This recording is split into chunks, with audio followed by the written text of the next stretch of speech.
के लिए आए।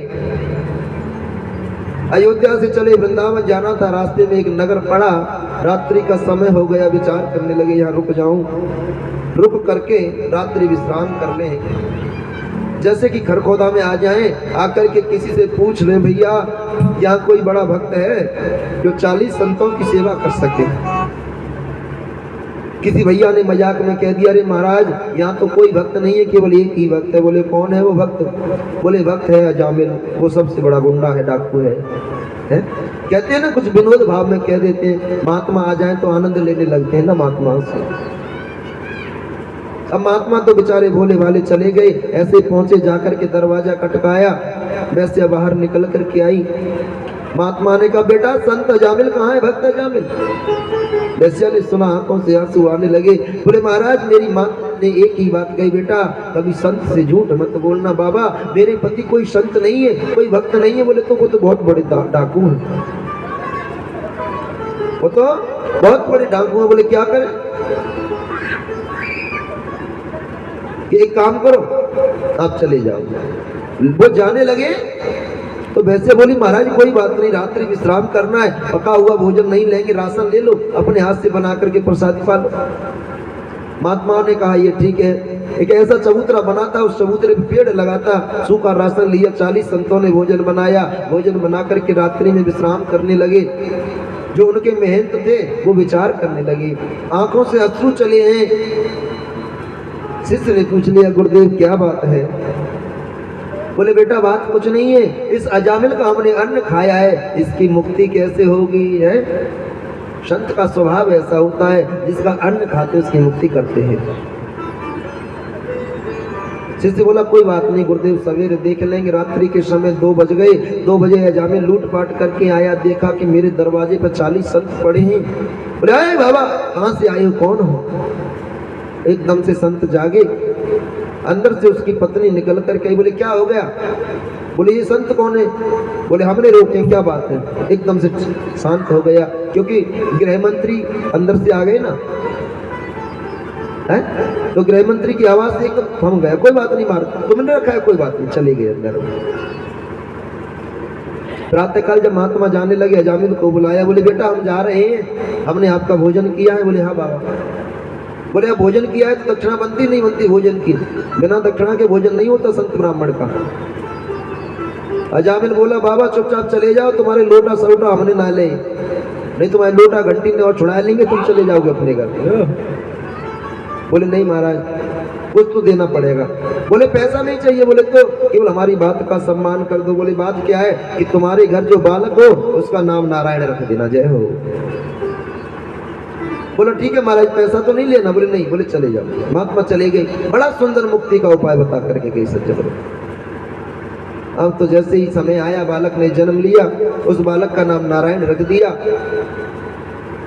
अजामिल का अंत समय आया, यमदूत खींच करके ले जाने लगे। उसने देखा कोई भी दिखाई नहीं दिया, बहुत दूरी पर उसका बालक खेल रहा था। उसने अपने पुत्र का नाम नारायण रखा था, तो नारायण नारायण कह करके आवाज लगाने लगा, बेटा नारायण मुझे बचाओ, नारायण मुझे बचाओ, देखो ये लोग मुझे मार रहे हैं, नारायण मुझको बचाओ। उसने अपने पुत्र के नाम को पुकारा, लेकिन साक्षात नारायण भगवान उसको बचाने के लिए आ गए। नारायण भगवान ने अपने दूतों को भेज दिया।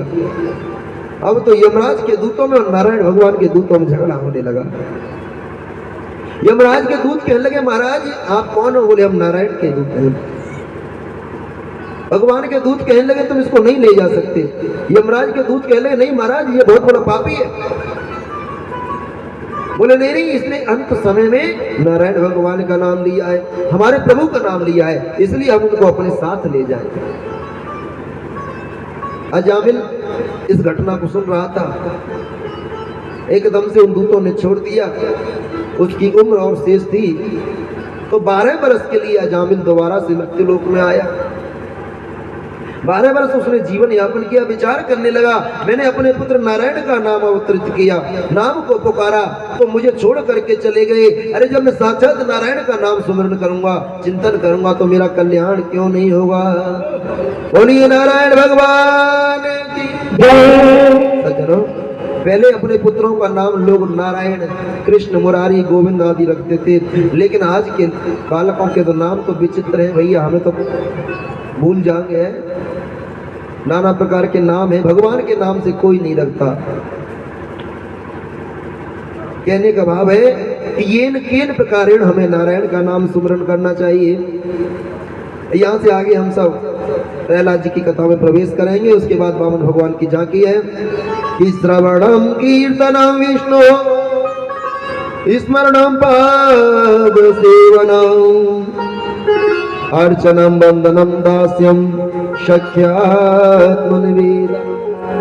जो हिरण्यकश्यप मारा गया, उसका भाई हिरण्यकश्यप वन में भगवान का भजन करने के लिए चला जाता है।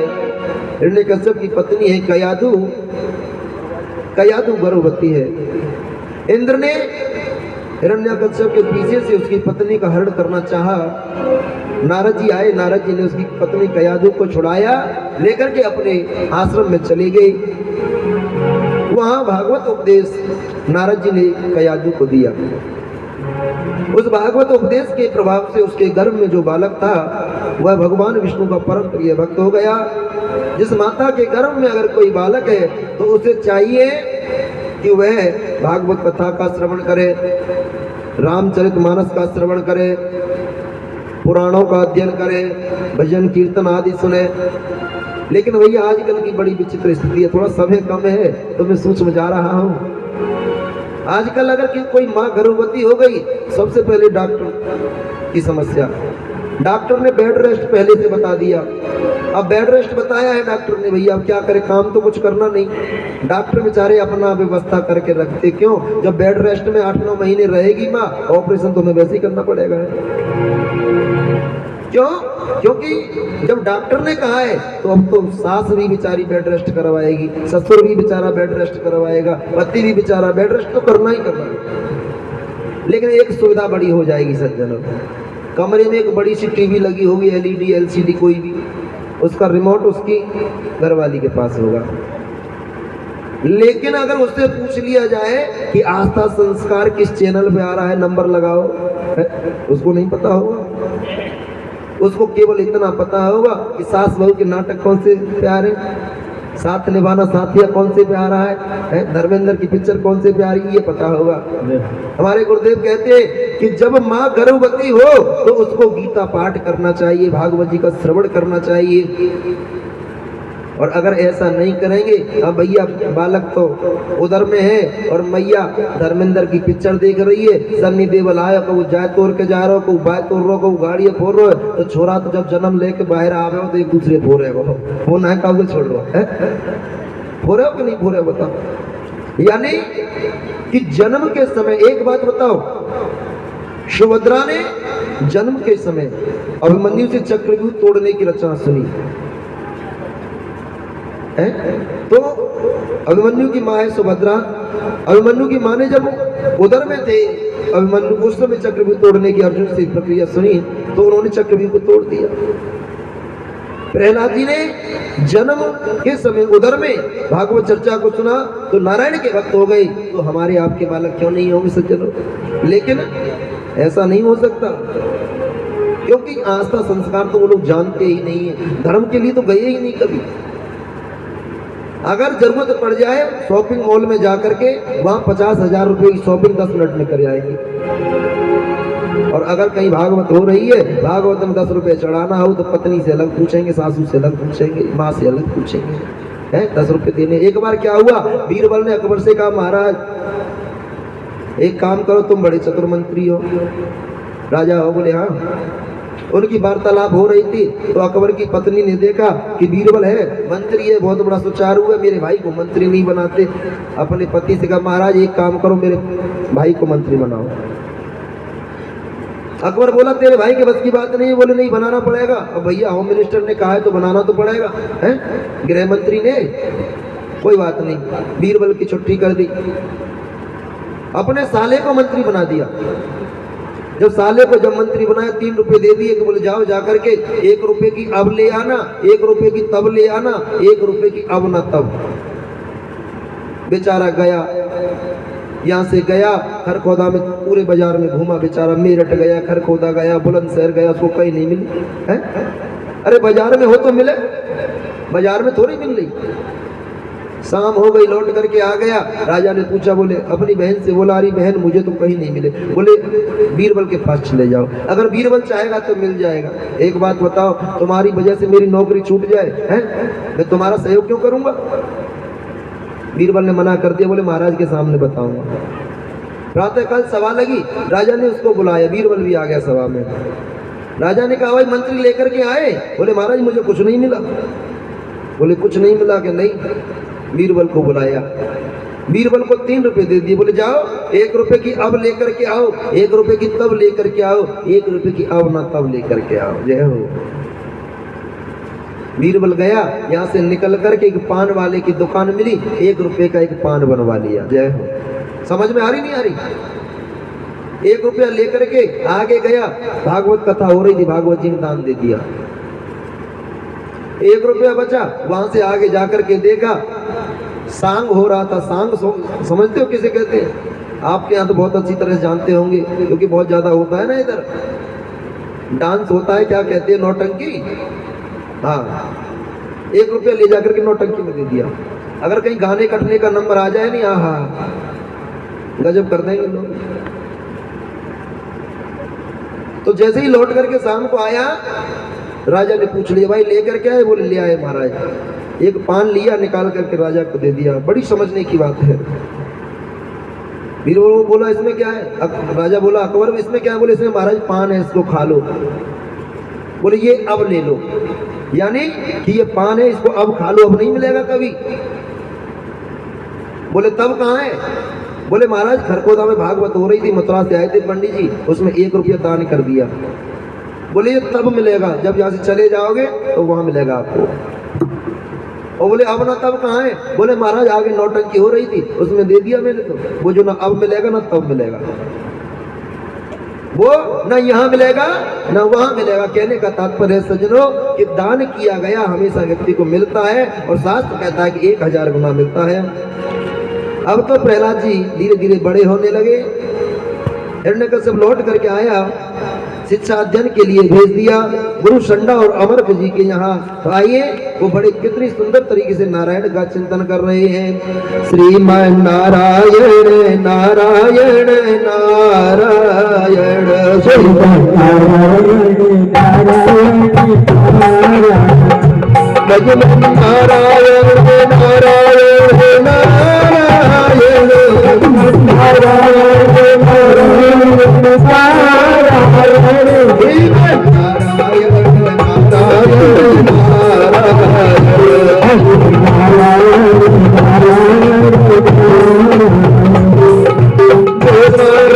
नाम सुमरले भजले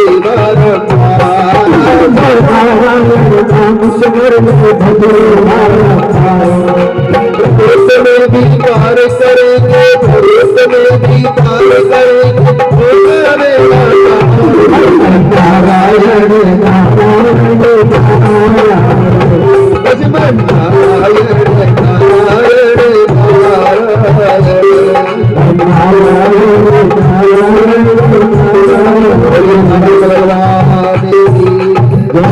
अब तो जैसे सुंदर नारायण का कीर्तन चल रहा, और हिरण्यकश्यप नारायण का बड़ा शत्रु है। उसने देखा कि मेरे गुरुकुल में नारायण का कीर्तन चल रहा है, दौड़ा दौड़ा आया, आकर के देखा गुरुजी भी नाच रहे हैं, शिष्य भी नाच रहे हैं, प्रहलाद भी नाच रहा है।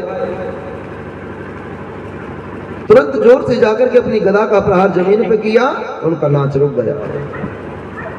जैसे उनका नाच रुका, तुरंत एकदम से देखा सब स्तब्ध रह गए। जाकर के प्रहलाद को पकड़ लिया, बोले हे दुर्मुनीत मंदात्मरा, जब मैंने तुझसे कहा कि नारायण मैं हूँ, पूजा करनी है तो मेरी करो, जब करना है तो मेरा करो, तब करना है तो मेरा करो, लेकिन तुम नारायण का स्मरण कर रहे हो। प्रहलाद जी बोले महाराज पिताजी, संसार में कुछ नहीं है, सब बेकार है, संसार में केवल सार तो केवल नारायण है। जय तो उसने पूछ लिया कहाँ है तेरा नारायण? बोले महाराज कहीं नहीं, इस खम्मे के अंदर मेरा नारायण है। तुरंत उस खम्मे को गर्म कराया, लाल करा दिया। जैसे खम्मे को लाल कराया, कहा जाओ जाकर के पकड़ लो खम्मे को। अब पिता का आदेश है। प्रहलाद जी विचार करने लगे, आंख बंद करके नारायण भगवान का स्मरण किया और जैसे ही खम्भे की तरफ देखा तो एक चींटी को चलते हुए देखा। चींटी को जब पाया तुरंत जाकर के खम्भे को अंक में भर लिया। हिरण्यकश्यप ने जैसे ही देखा तो एक गदा का प्रहार खम्भे पर जोर से किया। नरसिंह भगवान का बोलिए नरसिंह भगवान। अब तो जैसे ही नरसिंह भगवान का प्राकट्य हुआ जाकर के भगवान ने तुरंत हिरण्यकश्यप को पकड़ कर अपनी जंघाओं पे लिटा लिया और बैठ गए देहली के बीचों बीच में। नरसिंह भगवान का स्वरूप देखो तो आधा नर का और आधा सिंह का। हिरण्यकश्यप कहने लगा कौन हो तुम? भगवान बोले मैं नारायण हूँ। जैसे ही हिरण्यकश्यप ने सुना ये नारायण है तुरंत छूट करके जाने लगा। भगवान ने दोबारा से पकड़ करके अपनी जंघाओं पर पटक लिया। भगवान बोले आज मैं तुझे नहीं छोड़ सकता, आज मैं छोड़ूंगा नहीं। ये सुन करके हिरण्यकश्यप बोला तुम मार भी नहीं सकते। बोले क्यों? बोले कि मैंने ब्रह्मा से वरदान पाया है कि मैं ब्रह्मा के द्वारा बनाई हुई सृष्टि में किसी के द्वारा ना मरूं। भगवान बोले मूर्ख, ब्रह्मा मुझे नहीं बनाता, मैं ब्रह्मा को बनाता हूं। बोले और भी वरदान मांगे। बोले मैं ऊपर मरूं ना नीचे मरूं। भगवान ने कहा विचार कर देख तू कहाँ है। उसने देखा मैं तो ना ऊपर हूं ना नीचे हूं, बीचों बीच तुम्हारी जंघाओं पर हूं। बोले बाहर मरूं ना भीतर मरूं। भगवान बोले तू ही बता तू बाहर है कि भीतर है। देखा कि ना बाहर है ना भीतर है, देहली के बीचों बीच में। बोला कि महाराज मैंने ब्रह्मा से वरदान प्राप्त किया कि 12 महीने में से किसी में ना मरूं। भगवान बोले 13वां महीना इसीलिए बनाया है, लौंद का महीना इसीलिए भगवान ने बना करके तैयार किया अधिक मास। बोला मुझे पता होता तो महाराज 13 महीने मांग लेता। भगवान बोले 14 बना देता लेकिन तुझे मारता जब। भगवान ने इतना कह करके तुरंत अपने दोनों हाथों की 10 उंगलियों के नाखून लेकर के हिरण्यकश्यप के छाती में चीरते हुए उनको फाड़ दिया। उनकी अंतड़ियों को निकाल करके अपने गले में धारण कर ली। बोलिए नरसिंह भगवान की जय। अब तो जैसे ही गले में अंतड़ियां धारण की हिरण्यकश्यप का प्राणांत हो गया। प्रहलाद जी महाराज भगवान के सामने खड़े हैं। भगवान का क्रोध शांत नहीं हुआ। सभी देवताओं ने स्तुति कर ली फिर भी शांत नहीं हुआ। लक्ष्मी जी को बुलवाया। लक्ष्मी जी ने आकर के देखा भगवान का स्वरूप ऐसा कभी नहीं देखा। जैसे ही भगवान ने देखा लक्ष्मी जी आई है, जोर से शेर की हुंकार भरी और लक्ष्मी जी का एक पैर तो भैया हिरण्यकश्यप के यहाँ दूसरा क्षीर सागर में दौड़ गई। विचार करने लगी मेरे स्वामी नहीं है। नारद जी आए। नारद जी ने प्रहलाद से कहा बेटा तुम ही भगवान को प्रसन्न करो।